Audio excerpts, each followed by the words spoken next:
So how was it to work today compared to yesterday? Like, has it changed in the last 23 years for you two? No, not really. You know, I mean, I mean, it still feels like it did, you know, back, you know, when we first, I mean, when Tim first cast me in Edward Scissorhands, it still feels that fresh. It still feels, you know, each time out of the gate is a new thing, and we've never sort of relied on any kind of formula or, you know.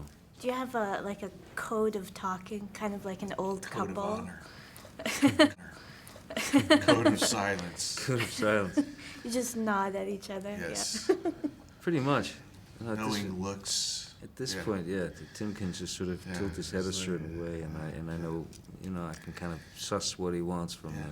the If one of us throws up, that means something's wrong. yeah. So yeah, these little hints that we. Is it hard to keep it fresh between the two of you, to reinvent yourselves? No, because I think it's not even something we really think about. I think the key, in fact, probably the more times you work with somebody, each time you probably question it, like, okay, are we doing this? And it's very simple. Like, I know with him, I wouldn't ask him to do something, or he wouldn't want to do something unless he loved the character, wanted to do it, felt he could bring something new to it. So, you know, that's just a sort of that just goes without saying, and so it's always important. Tell me about your first encounter. How was it the first time you met? Where was it, and how did it happen? It happened at a diner in a hotel. I think it was the Bellage Hotel, and I was scared to death to meet Tim because at the time it was like 1989, I think it was, or something, and I was considered at that time. I was considered, you know, that there was the sort of the stamp of TV actor or whatever, and I was trying to cancel the meeting because I was just scared it was going to be pointless, and then we met, and I ended up going to the meeting, and we met in that diner and sat and talked for a couple of hours, like a really long time, and I just remember we just kept drinking coffee, and I was like chewing on I left the place chewing on my spoon, like gnawing on it, but you know, it was like one of those meetings that very rare, where you just connect on various levels, you know.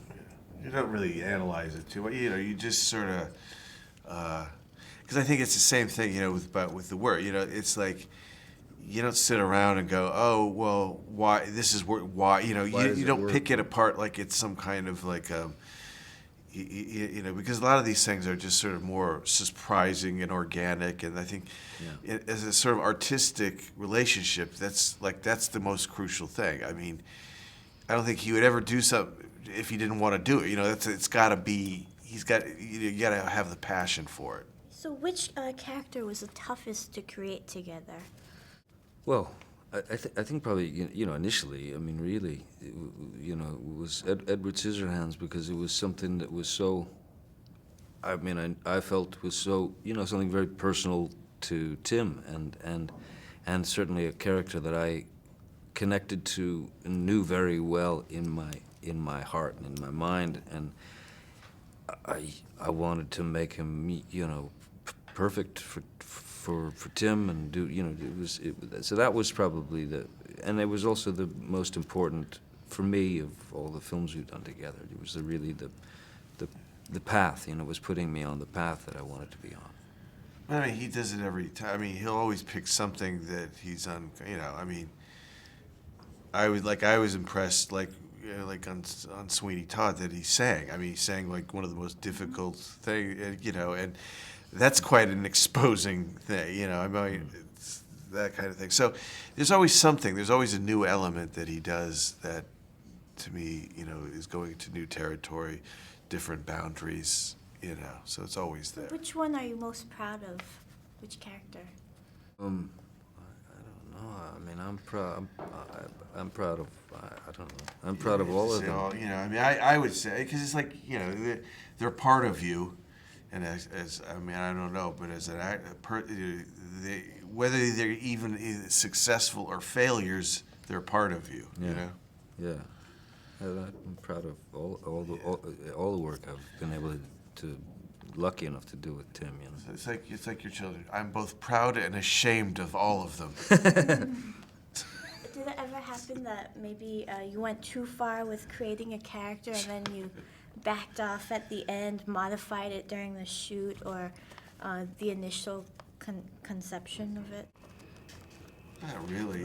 I mean, usually with characters that are quite visual, sometimes it takes a while to click into what that visual thing is, but that can take a few days, the change of that look and stuff. But no, I mean, you don't. Again, I don't think you monitor like, ooh, we going too far. I mean, you know, like for me, you're dealing with a studio, you're dealing with money, so you try to be responsible for what you're doing. Yeah. But at the same time, you got to just do what you want to do because that's, you know. So I don't know. I never really think like, oh, we going too far. It's more about, well, does it fit within the character or whatever.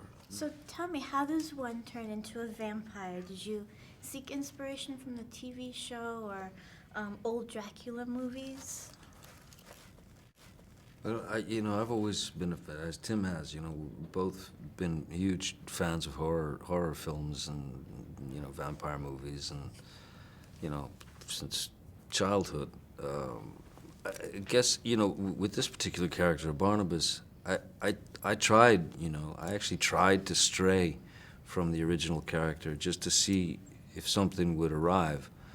You know, some other image, some other guy, but nothing was coming, you know, and I guess it was just because I was so deeply rooted in what Jonathan Frid created, and so it basically Tim and I both knew it was like this is the guy, this is the basis for the character, you know. But I mean, there's such, like you said, there's a history, so much a history, and like I said, I've been watching these ever since, you know, kids.